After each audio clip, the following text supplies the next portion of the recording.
Лес в солнечный морозный день после обильных снегопадов просто прекрасен своей красотой, а отсутствие ветра добавляет комфорта и помогает настроиться на интересные приключения. Без охотничьих лыж в лесу делать нечего, ведь снега в некоторых местах почти по пояс. В этот раз мы с моим братом решили сходить в необычный поход. В наших планах сегодня переночевать в сугробе. Правда, ночью обещают похолодание до минус 18 градусов. И неизвестно, сможем ли мы осуществить задуманное, или же нам придется возвращаться ночью домой, замерзнув от холода. От этого наше путешествие вдвойне интереснее. Хруст снега и скольжение лыж в совокупности с красивыми пейзажами заснеженного леса несут в себе море положительных эмоций, и мы даже не успели заметить, как пришли к конечной точке нашего маршрута.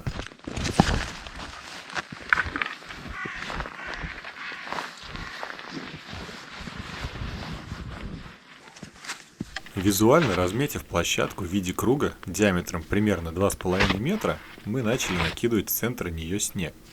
Вы спросите, зачем два взрослых человека занимаются такой ерундой? Ответ на самом деле банален.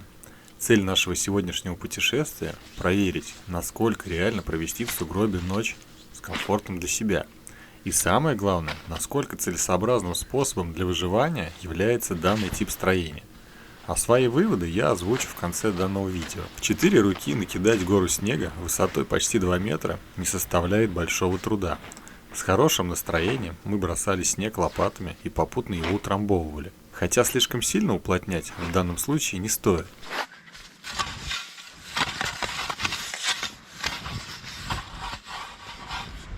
По окончании первого этапа строительства опять пошел снег, который придал нашему сугробу очень красивый вид.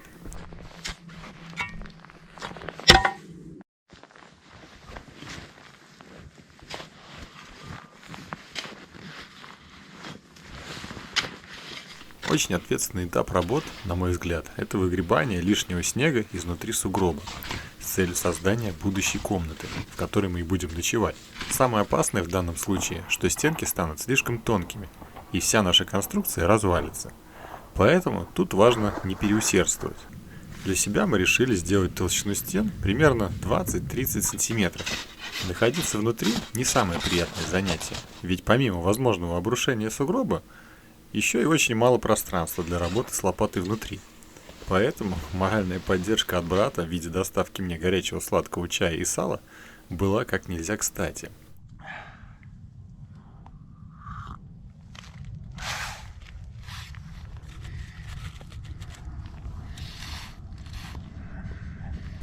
Закончив все работы по созданию нашей комнаты, в которой нам предстоит провести ночь, выяснилось, что прямо по центру есть большой камень, который физически не представлялось возможным убрать.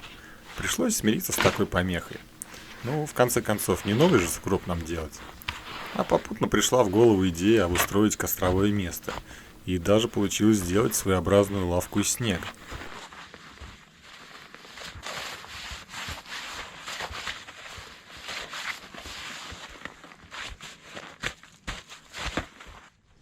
А вот с дровами в выбранном нами месте проблематично. Не так много поваленных деревьев, тем не менее мы постарались хорошо подготовиться. Ведь без теплого костра наш поход может превратиться в настоящее испытание, несмотря на всю имеющуюся экипировку и теплую одежду.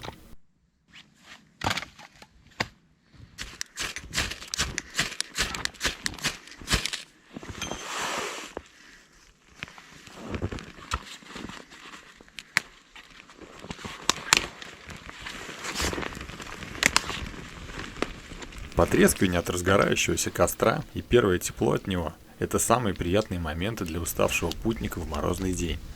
Помимо того, что нам необходимо было просушить промокшие вещи и просохнуть самим, еще очень хотелось поесть. А раз мы решили немного повыживать, в кавычках, то мне показалась отличной идеей приготовить большой кусок мяса, как первобытные люди. Этот способ приготовления мне очень нравится своей простотой. Обмазать мясо специями и насадить его на палку. А потом лениво изредка поворачивать в своеобразный вертел для равномерной прожарки со всех сторон.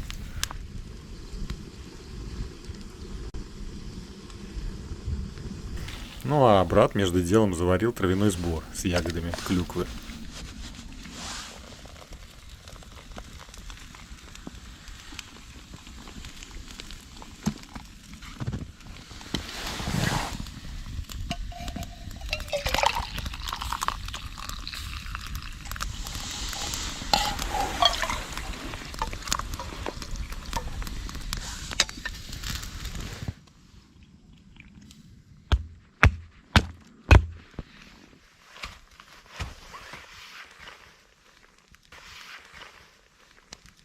Почти 2 часа готовки, и, наконец, мясо готово. Сочное, нежное, с ароматом дыма. Это что-то.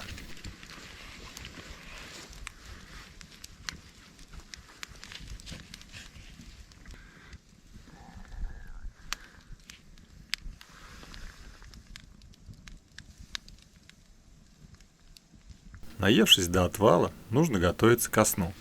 Отойдя от костра буквально на пару метров, становилось очень холодно, и в голову закрадывались не самые хорошие мысли по поводу предстоящей ночевки. И поэтому мы даже подумать не могли, что нас ждет внутри нашего сугроба. Закрыв вход снегом и оставив небольшое отверстие для вентиляции, мы с удивлением обнаружили, что внутри значительно теплее, чем снаружи. А буквально через 15 минут температура на термометре заставила нас не поверить своим глазам. Плюс 3 градуса внутри.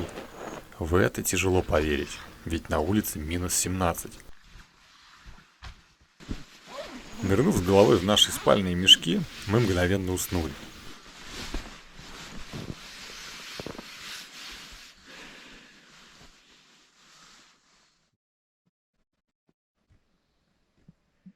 Проснувшись утром и откопав наш вход, радости не было предела. Ведь нам удалось с комфортом провести эту ночь и не замерзнуть. Хотя, знаете, если бы у меня вдруг возникла необходимость подобной ночевки в лесу, то совершенно точно в качестве способа для выживания я бы не стал заморачиваться с сугробом. На мой взгляд, тратить огромное количество сил и энергии на такое строение неоправданно глупо.